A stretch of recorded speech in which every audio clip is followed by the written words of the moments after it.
Hi, everyone. Welcome to Transform Tuesdays, a data transformation show where we'll be discussing data transformation techniques at large across the industry and how that applies. So that'll be everything from Alteryx, which you probably know both my guest Dallas Donazetti and myself, Andrew Kim, as well as many other tools, Matillion, Talon, Informatica, etc. So any ways that you can think of to transform data, even if that's code, we're here to kind of talk about that live in a show format similar to what you have experienced with 3Charts at 3 p.m.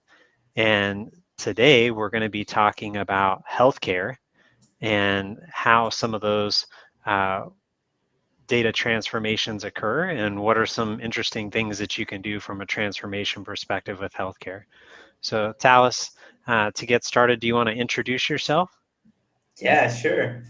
Hi guys. Yeah, if you guys don't know me, we've been doing some cool stuff on the Outrix fireside chat, right, Andrew? So I think a lot of you probably know me from there. But yeah, I'm an Outrix ace with Andrew here at Data Meaning, and have been working with Outrix for a while, and I really enjoy like not only being part of these initiatives, but also discovering and learning from these experiences. I think it can be a very good experience to learn not only data techniques, but also to discuss strategies around platforms, and things that you can do with your data. So, yeah. Awesome. Yeah, do you want to go ahead and pull up your first workflow and we'll get started? Yeah, let's do it. Let me share here my screen, and maybe we can talk about this. Actually, these workflows here that I'll be sharing, they are from the starter kit that Alteryx offers. So you can actually download, just for the audience, you can download the starter kits from the downloads portal that Alteryx offers. There's a category under the products there that nominated starter kits. So Awesome. and this one is for healthcare, and these three workflows that I have it open here, they're actually healthcare related, right? And yeah, Andrew, I mean, like this first workflow here is to forecast insurance payments. Wow. Um, and yeah, and it's pretty easy to understand what it's doing, right? And the good thing about this workflow that I can see here is the simplicity, right? Awesome. So if we start with the first thing that we wanted to talk about, things that I actually like about this workflow is, you know, it solves a technically a difficult problem in most of the cases, right? So forecasting a forecasting actually something is not really simple every time, right? And it just uses a few tools, and it's I think it's easy to understand what it's being done here, and basically it's clean, and it generates a good output what we're looking for. So I guess these are things that I like in this workflow. What do you think, Andrew? Yeah, I think what's interesting here, right, is with Alteryx as a platform, you've got a couple different things at play here. If you've never seen Alteryx before, the coloring on here is different for each of these tools. So um, what I like is it kind of points you in the direction of what's happening with these just by looking up at the top, right? So across the Mhm. toolbar, you can see okay, these are join tools, the ones that are purple, right? And then like I see a couple brown tools on there. Those must be the predictive tools. And then just kind of highlighting that for us in general to see that there's different actions going on here. Um, the documentation that's there in the background, can you click on that? Is that pretty easy to edit? What are those objects actually? These Can are you? comment boxes. Nice. And yeah, and like, and sometimes people like to use containers, right? Hmm. And just write things at the top of the containers. But in this case, they use comment boxes, and it's more flexible. The only thing is, if you want to move them, it's a little bit tricky, right? When you need to copy all those comment elements, because basically this is a background comment box and this is the text itself, so they're separate ones. So if you were to move that, you would have to select everything and move it all together with the tools, right? So with the Yeah. container, you just move the container, uh, right? And just kind of Um, adjust the tools and stuff. Yeah. So mhm, containers are like another concept when we kind of talk about tools, a way of blocking them, right? So some people may be familiar with like nodes in terms of tools, right? mhm, Um, and the nodes could literally contain a whole separate workflow. There's even some of those in here, right? That can are kind of encapsulated inside the workflow. mhm. Um, how can you differentiate like normal nodes from those type of nodes, or in this case, like called macros? What you're saying, like the tools from the different, Yeah, like the tools from the from comment boxes and things like that. You're saying, more like if there's nodes that like actually contain a whole nother workflow in them, right? Or processes in them. How can you kind of see that here to make that yeah, clear? yeah. Actually, there are you can for the macros themselves, which are basically right workflows inside a single tool. You can actually right click them and see, you're gonna see that plus sign here. There's also an option, and that brings me back sometime because I don't know if I exactly remember, but there's an option for you to actually leave a macro icon, right, in the tool, where you can easily identify. I think it's under the user settings, but haven't used that for a while, so I don't quite remember actually. But yeah, was that your question, or Andrew, or Yeah, okay? yeah, that's kind of the question. I mean, there's kind of tons of these things going on, right? Mhm, Where essentially we can come up with different ways of even stuff that we're seeing here on the surface, it having additional layers underneath, which again would make something like this look very complicated. And there's kind of a nice, clean way of being able to view it. mhm. So when exactly, so like literally this has a whole nother set of steps here. And then when we look at this, right, when we talk about transformation as a whole, um, and we're looking at platforms like Alteryx, right? It's literally using other code bases as well to accomplish some of that transformation, right? So in this case, what's the language that it's using to do some of the predictive work? Yeah, all of those brown tools, if we say, right, if we Exactly. go back to the workflow, they're called the predictive tools. and they're gonna do they're gonna create models and do with predictive um, data science stuff, right? So sorry, because it actually it froze here for a while, but basically these tools are all under R. Mhm. So R runs under the hood, and you have to install them in a separate file when you install Alteryx. So, for example, if you're installing Alteryx for the first time, you not see um, those tools pre-installed with the product, right? Even the R tool or the predictive tools Yeah, themselves. You have to actually run this other file that will install them for you, and it will be available for you.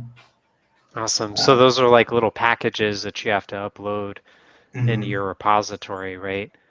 Uh, and then when we kind of look at that, right, in terms of the transformation, um, is there anything like when you're first being introduced to this? So let's say this were a brand new workflow for you, right? Is there anything that's not clear about this transformation if you were to have just adopted this workflow from someone else? Yeah, I was actually taking a look at it, and I don't know why this was introduced here. And this basically, I think, was to force the field headings No. like this. But actually, if you see it here, out of the score tool, which basically will score your linear regression model and will um, give you like the predictive values, right? Hmm. From your model, it already gives you the right field heading. So I think this probably was done to adjust the field headers, and then the workflow used the union technique to basically align those fields, right? Because the union 2 has this option to auto configure by name. So basically, it will try to put those field headings into the data, even though it has no Interesting. data in here, right? Yeah, So I think that was the goal, but I wouldn't do this way. I don't know, like I could probably use some maybe a select tool or maybe something else to adjust the field names. I don't think for this use case this was actually helpful at all. But mhm, um, to force the output fields to be this way. But interesting. yeah, I think also like for the report, it actually just generates a YXDB. So in that case, I know that this is just to showcase the output, but of course we could do something more fun with the output, right? Like maybe Yeah, output to a visualization, a layer, or even an output of a Tableau output or something like that, or to a database where we can actually reuse that data more efficiently. YXDBs are nice, but I think they should be like the middleman, right? For those who don't right. know, YXDB files are actually proprietary files from Alteryx, uh, used to like to basically store data, right? Yeah, um, and these ones they're just open in Alteryx. So that's the problem. Like if you're generating a report, that's not going to be useful unless you're going to create an Alteryx based report, right, or something like that. exactly.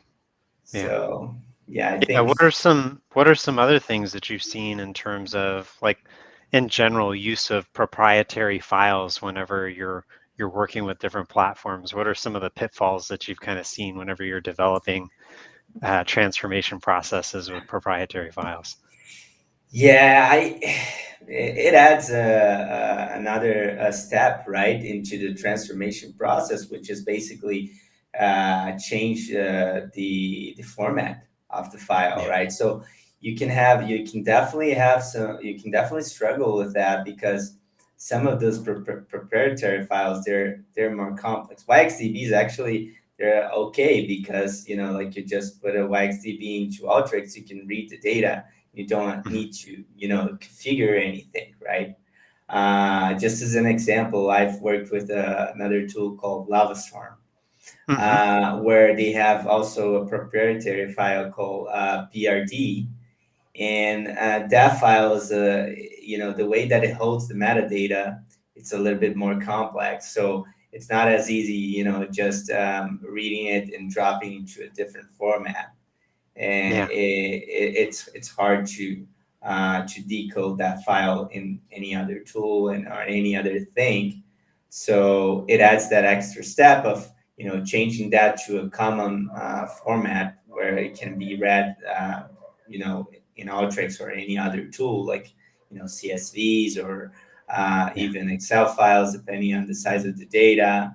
And that of course adds more time to the process. That adds more complexity to the process depending on what you're doing, and more steps. So Yeah. What I think always blows my mind, and what I get excited about when we're helping different people refine processes, right?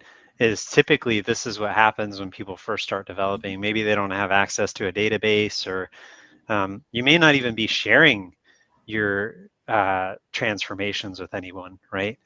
And when I look at that, the catch there is, in the case of Alteryx, you have to replace the entire file. They don't let you append to it. mhm, There's others like Click even does some transformation, right? So when I've worked with a Click platform, there's some proprietary files where only Click's able to write there. And then there's others where, like the QVX, where you can actually interchange, and there's different platforms that can write to that, right? mhm, But what I always see is the catch there is that basically limits the pool of individuals that can help you validate the data. And mhm, when we're talking about sharing that with someone else, I always look at that as a limiting factor, because that means all the data validation rests on your shoulders, or your team, whoever has this particular tool. You're going to have to qualify all this. And when we look at trying to share some of this, we can literally see this is the end of the road, right?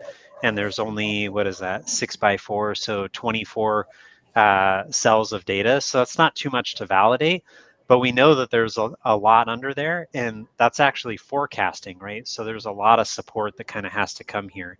So when we kind of look at some of this stuff, right, we can see um, Yamil's mentioning, hey, add the cache tool, right? So if you added the cache tool here, you can make it easier or faster for mhm. you to process, Mhm. right? And then I, from an ant, I cut, think especially when generating the model, right? Which is probably the step that takes more time here in the workflow.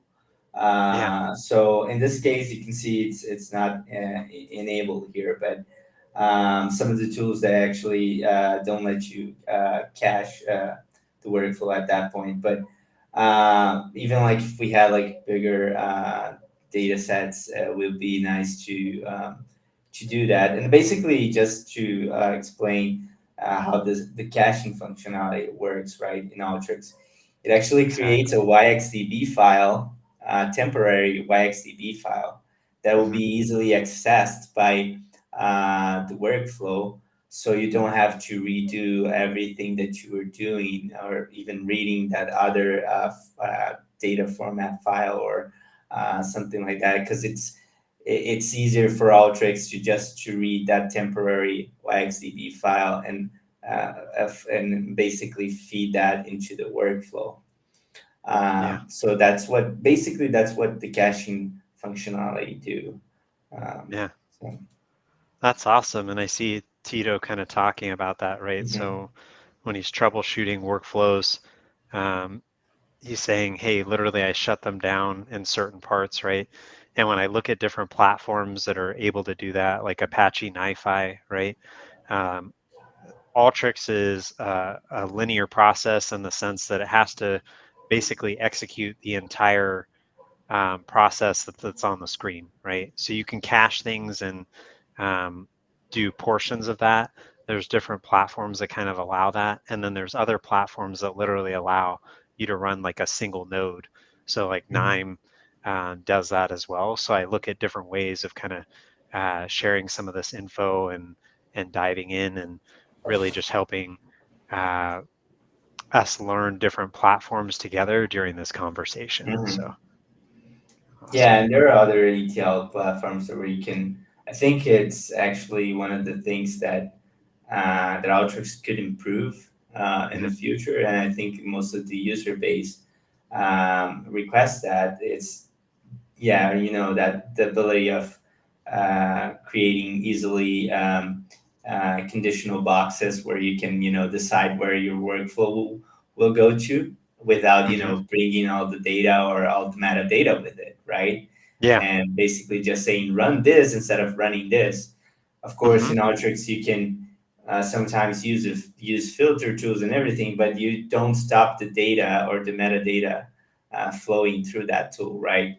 And in Exactly. other tools, you can easily just apply conditions and follow specific routes if you decide to do that.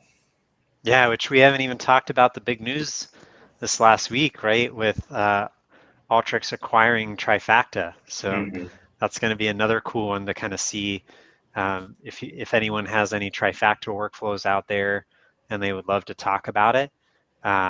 At the end of the session, we'll be talking about this some more.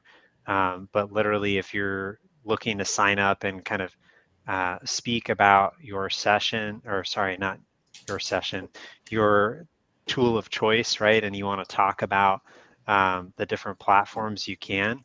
I'm putting the sign up here in the chat. And again, this is real simple. So there's different topics that are there. Any tool or platform that you have, right, that you want to speak to, what you can do is utilize the sign up link and then just find a workflow off of with data of that particular topic. And then you can bring that and share it, and we can kind of talk through understanding these workflows. So, Dallas, do you have any other ones you wanted to share with us today? It looks like you got a handful up on the screen there. Yeah, actually, there's this second one which it actually focused more on spatial analysis, right? And that's what Nice. it's really nice about Alteryx is actually Alteryx came from that, right, Andrew? Like the Mm, first use of Alteryx was to do geospatial analysis, right? nice. If you recall that, right? With the older company that they had, and then they moved to Alteryx.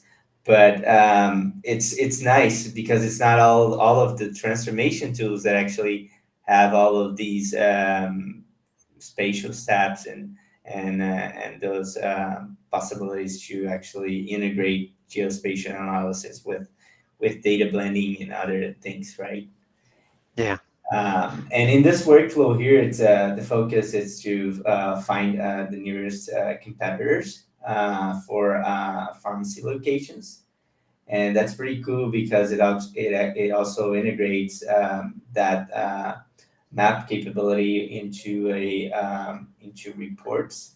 Like Hmm. for example, this tool is pretty interesting. The report map tool, where you can basically generate polygons or spatial points into those base reference maps, Mm, and then you can integrate that into a single report. And in this case, it's generating a PDF report, which is I don't know if we can actually see that, but hmm. let me check how the report looks like. And it's like this. Oh, nice. Yeah, so it's a simple report, but it's pretty cool because it's actually, if you see, this is actually showing an example of batch reporting, right? Because Yeah. it basically is generating a page for each competitor, and then addressing all the for each pharmacy location, and addressing the competitor information for that specific location. So it's basically saying, okay, with this within this pharmacy here, we have like three Three close, different uh, options. yeah, three close Nice. competitors here that we can check, right? So and I like that because that geospatial analysis can and probably this discussion for a different topic, but it can gives you a lot of more insights on what decisions you can take, based on that. Yeah, what I like about this is, I mean, it does also highlight something else that we miss a lot of the time, right? Which is um, it doesn't always have to be beautiful that first run, especially if you're responsible for the transformation, right? You may not necessarily be responsible for the reporting, but even Mhm. just getting that cursory look at the data can be extremely helpful. And I like including some of that from a validation perspective, just kind of touching on some of those pieces, right? Um, to be able to share with others again, making sure it's a common language. Sometimes it's a PDF. They may not even have different tools at their disposal, or they may be on the road, right? So Mhm. not everybody's going to have a Esri or something on their desktop, or Yeah. they could be on the road. So this is nice to give them that PDF and just have them help validate. Mhm. Yeah, and I like how it explores like the that other different area of Alteryx, and we know like how the platform can be powerful Hmm. for exploring so many use cases, and I think that's one a very uh, good strength that Alteryx has in terms of that. But yeah, I guess that's what I like about this process. It's easy and it generates powerful insights Yeah, from these outputs. And yeah. go ahead. I was just going to say, I mean, what I love about even just looking at this, right? Again, it's nice and clean, being able to see um, all the different information here, to make sure that you can understand the different tool categories, etc., which make it convenient for us to understand, okay, these are what the different sections of the workflow mean. And that's always nice to have, right? So I have some bad examples whenever we get into those where not everything is documented, but I do have some really cool data that I'll share after we go through. It looks like you got one more example there with some diabetes Hmm. risks, right? Um, so I did want to ask, like in terms of reporting tools, um, how do you feel about transformation tools doing reporting in general? Do you think they do a good job of kind of doing that? No, they're actually there to fill some kind of gap between data visualization tools and Excel reporting, let's say, right? Yeah. Which is let's face it, most of the reports are still based in Excel, right? And Hmm. as we're moving forward, we're seeing like more companies and more adoptions towards data visualization best practices and things like that. And I think those tools in those transformation platforms, they kind of try to fill the gap in between, right? Both of them. Hmm. So it can help you generate custom reports without having all that burden that Excel has with linking every cell with everything, and like if you delete a column, you delete like some part of your Excel sheet, or you actually rename a sheet and then you break everything, right? And that's that kind of mess. And then Hmm. Alteryx can put you like, for example, Alteryx and other tools, of course, they can generate you a report that is, if you actually automate that and generate that in a certain frequency, you're not going to have any issues without Hmm. if the data changes or if you move a file to another place or something like that. So it's more consistent, but it doesn't give you like the flexibility and also the dynamics that an interactive or a more sophisticated platform, like Tableau, like Power BI, like Click, like Looker, and things like that. Uh, they can provide you, right? And and I think that's what they are for, right? You Yeah, know, let's get out of that Excel hell, maybe, right? Because exactly. it's being a pain, but also it's not at a stage where you can, go to the next level, and you can actually, hit more people and generate more insights out of it. Hey, It's, I mean, I'll be honest here. I'm actually curious if some of the people that we have watching have some really cool Excel options, right, in terms of transformation techniques, et cetera. Because I look at how far like Power Pivot and other things have come, and what's impressive to me is what people can do with, I mean, free or inclusive transformation tools or platforms, right?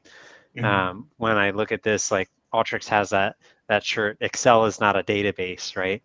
So if it's not there to store data, I mean, kind of what is it? And when I look at that, some of it is for transformation techniques. So Mhm. I like the idea of just kind of seeing some of that grow and transform, right? And when we look at some of this information, I think it's exciting to see, hey, some of it looks beautiful like this, right? And I've got a couple ugly examples of things that I'm either in process of developing and kind of talking about how the transformation tools are helping, right? Or maybe where I'm seeing some of the roadblocks and where there's different approaches that I've seen or kind of taken over time. So Mhm. that's really Yeah, cool. Awesome. and I think Excel. I mean, like, I know a lot of people don't like Excel, but it's also a way to start with analytics, right? So many Yes. people, like, they have no idea of what analytics is or how to analyze data or anything. And Excel is that bridge to those people who are, beginning to do that. And Yeah. it's gonna be there for a long time, right? We have No to way. face it. I thought we were supposed to get rid of it in 2022, right? I thought that was the plan here. Let's just Yeah. be done with it, right? So it's like, I don't know if you've seen that meme that they say, like, the financial all the financial reporting in the world, and then there's Excel holding, like, the world, like No, that's a good it's one. basically like that. Yeah. So. Yeah, I think there's definitely some cool ones that kind of exist in terms of the platform as a whole. And Mhm. I mean, I'm kind of excited to see what the future is going to hold in 2022 for some of the transformation platforms. So, is there anything like in regards to this workflow that um, you would kind of adjust?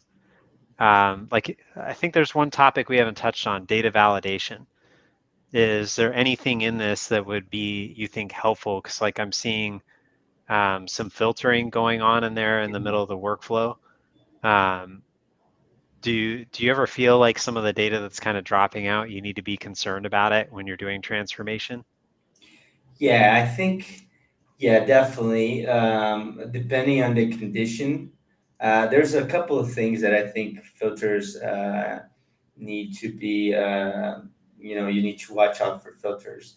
Yeah. One is documentation, right? Because, like, in this case, for example, one thing that's not good, it just says filter records, but which records, right? So, if you share this workflow with someone else that doesn't really know what's going on in here, they're gonna say, okay, why filter records, and what's the motivation behind that. It's actually, trying to look for this pharmacies with giant on it, which is also something that we need to watch out for, because this is hard coded, right? Yeah. So not every time data will come clean and nice, and giant will be uppercase and all nice like that, right?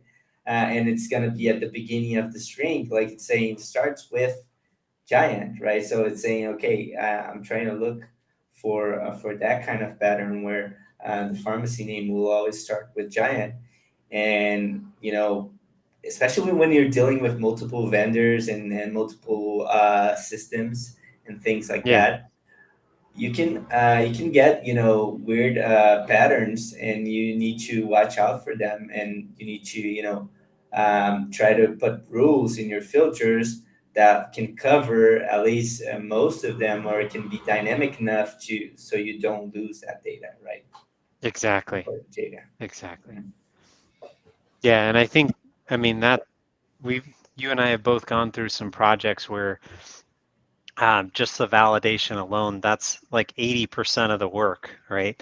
So when I view, is there any times when we can just kind of make some of that easier?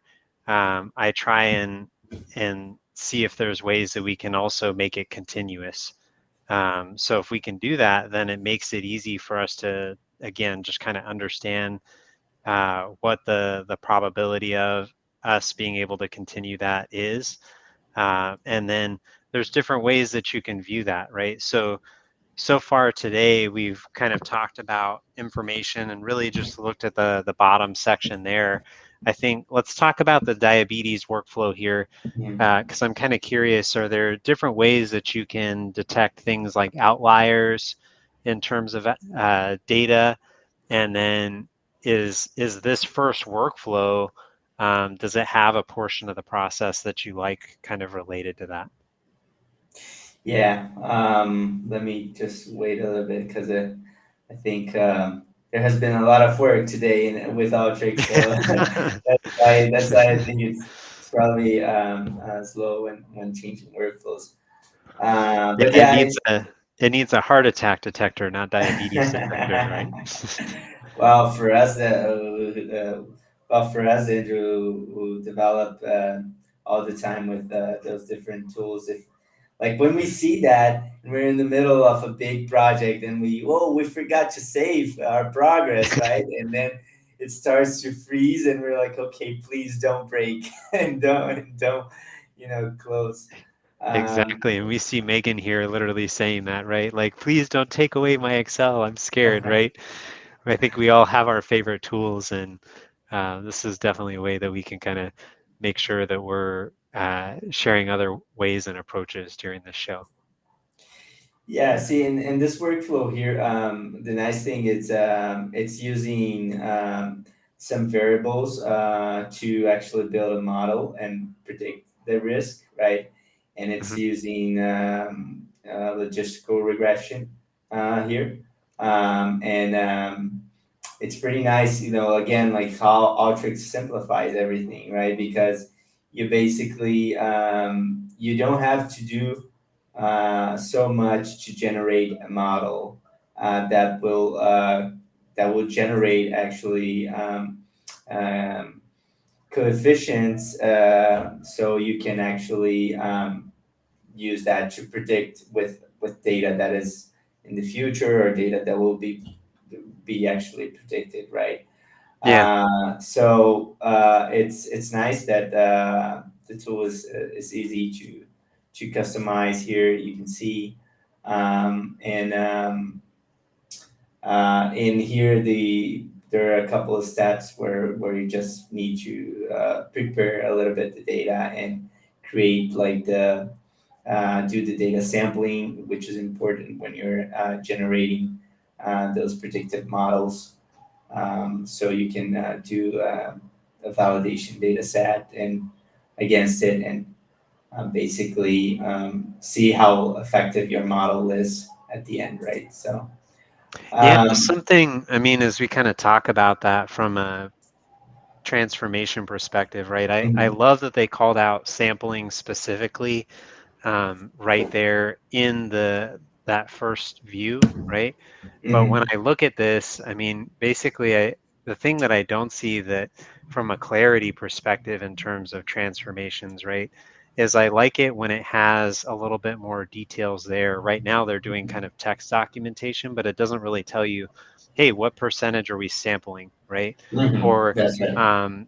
with the predictive tools, if we're doing predictive transformations, right? Where are the assumptions? Like, how can you include that in some of your output for individuals receiving this data, right? Hmm. I think those are some of the things that I try and, as a recipient of transformations, you want to be able to better understand what those things are, because we kind of live in a world of gray today, right? In the sense that the data is moving so fast, some of it you may have all of it, right? In other instances, the data may not be complete. Um, and we've just got to be aware of that, because timing is everything, right? And we may still have to make a decision. We may not be able to wait till the analytics are complete. Hmm. Yeah, Yeah. and that takes us to the point where these tools are really easy to use, but actually Alteryx, talking about Alteryx itself, of course, there are other really good platforms that does that predictive part, but Alteryx actually has that intelligence suite package, right, Andrew, where you can, Yeah. it actually, the good thing about them, it's not just, how easy it is to generate the models, but the steps that it takes you and explains to you what's being done under the hood, right? And what things you should do, like if you should drop a variable or not. If it actually detects if a field has nulls. Oh, okay, do you want to transform those new values because they will impact your model in some case, right? Mm. So those intelligence suite tools in Alteryx are really good for that. But I'm pretty sure like there are other tools that also do a great job on that front. I knew like I used to actually work a little bit with Data Robot, Hmm. which is pretty nice to for that use case. And we've seen like other platforms evolving in that front as well, and on generating models and helping you in the journey of simplifying that concept of machine learning models and predictive tools and Yeah. things like that. And what I think is interesting is a lot of that just starts off statistics, right? And Hmm. when you look at platforms from a transformation perspective, the ones that I really see taking things to the next level are the ones that are automatically tracking some of the statistics. Um, Hmm. I remember when I first started, like that was really the thing. Like if you did that, right, you could detect the outliers. Um, you could understand where the bad data was. You could do just a completeness check, right? You do like all those null values. The data investigation tools in this platform were my best friends, because that would really just help you understand the data profile as a whole, right? Hmm. And now they've kind of included that, like even those little green bars that you're seeing at the top of the window down there in the results section. Hmm. When you're looking at that, that literally will tell you, hey, it's 100% complete, right? And it'll give you information kind of related to this. And like if you click that uh, tool all the way there at the end, the one that's little binoculars, right? That's a browse tool which gives you a preview of the data. And when we look at that, it even gives you summaries, right? And we're Hmm. starting to see this kind of crop up across tools. Because if you have this information, you can understand why maybe your visualization doesn't necessarily look like the way that you wanted it to, right? Hmm. Um, and I think that's kind of the perfect segue into me sharing my screen here. Let me go ahead and hit the share here. So I have a couple of them. One, this workflow may look very simple, but it actually took me a while to figure out how to get the data out of here. So if you look at Health 1.0, this is actually mine and my wife's Debbie's Apple Healthcare data, right? So I'm not going to show you everything that's under here. Um, she may feel bad about me beating her out on steps and stuff on the weekend. Just messing with you. But and what's interesting is just realizing how much data is a part of our lives, right? And when I look at this, other than figuring out how to get the file like off your phone, um, really everything else was pretty simple. So literally, I use these handful of tools, right? There was a little bit of logic that I put in here in terms of being able to parse stuff out, right? From a regex perspective. So you can see some Perl code here. So we can talk about different coding languages. Perl is great for um, parsing things out. So across different platforms, definitely check out and work on some regex skills if you're able, because that will help you go a long way. And then this is just kind of a quick preview of some of the data kind of related to that, right? So again, not showing all the full data here, but if I were to just throw this into a visualization tool to see what that distribution would look like, this is what I remember doing all the time from the perspective of, hey, is there anything that wasn't clear, right? There's obviously a lot of data points.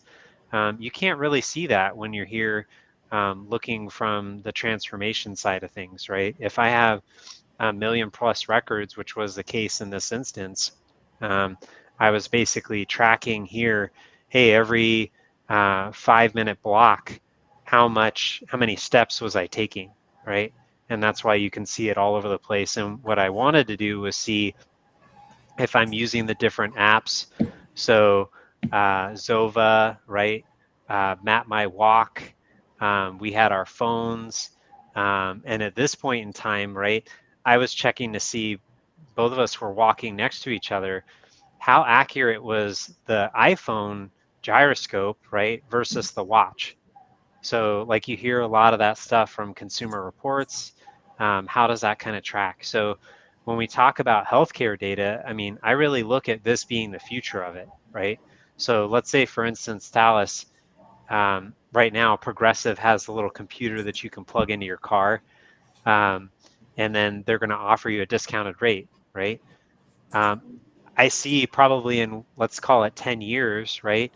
Healthcare or insurance companies are going to be interested in, hey, are you taking enough steps during the day? Because that should lower your cardiovascular risk, right? Or any other number of problems. And then the question is, how clean can we make that data? Does it provide valid information? Can we tell the difference between it being on a human versus did somebody tie their watch to their dog just to get some extra steps in, right? Mhm. So there's all kinds of cool things that we can kind of detect. And when I look at the healthcare space, that's going to be huge. And this also means, hey, if this data is available on my phone as a whole, right? What am I doing to protect this data myself? And from a transformation perspective, that's kind of where I get excited is we've got these tools at our fingertips. And I mean, a healthcare webinar that I did a while ago literally talked about even healthcare survey data. So if you're looking for um, the best hospitals to go to, this is public healthcare data. And I'll literally copy this link out here, right? So from a documentation perspective, this is, again, another way that you can kind of make sure when you're using your transformation tools, right, you're tracking some of that documentation. One of the ones that I actually love here in Alteryx is there's this really cool Explorer box, which what this Explorer box allows you to do is you can see it has, of course, the little cookies tracker here. But literally, this allows you to throw a web page on here that you can interact with. So when we're doing transformations, right, we may not have the perfect regex formula that we want to use, but we may have friends out there who can help us or on Stack Overflow, etc., kind of share some of this information out, right? And you can see that, hey, this is a community. So if I had a post about regex, look, I can literally interact with this. And then if this were my top post listed somewhere here, then literally I can use that in the form of documentation, and then continuing to iterate, right? These transformations keep changing. So if they're going to change, we have to make sure that we're adjusting with it and making sure that we're documenting appropriately, because it's the beginning of the year, right? Dallas, it's the beginning of the year. Did you get a promotion, man?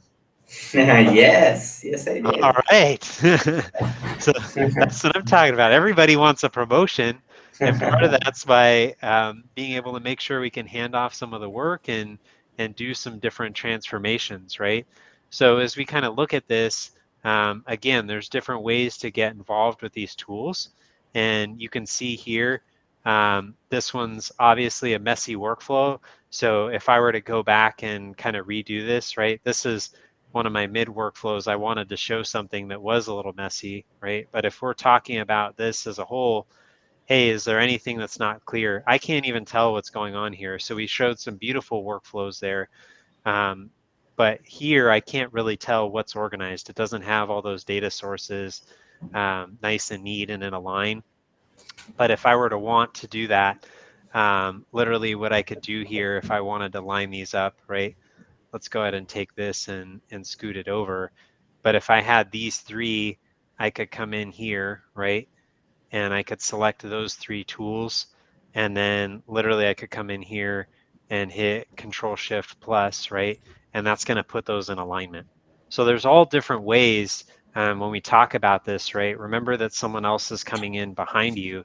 And if I were sharing the data with someone, I may have to come in here and share the work, right? And if they see a mess like this, a lot of people will say, oh, can I trust the insights? Because I see like 50 filters there.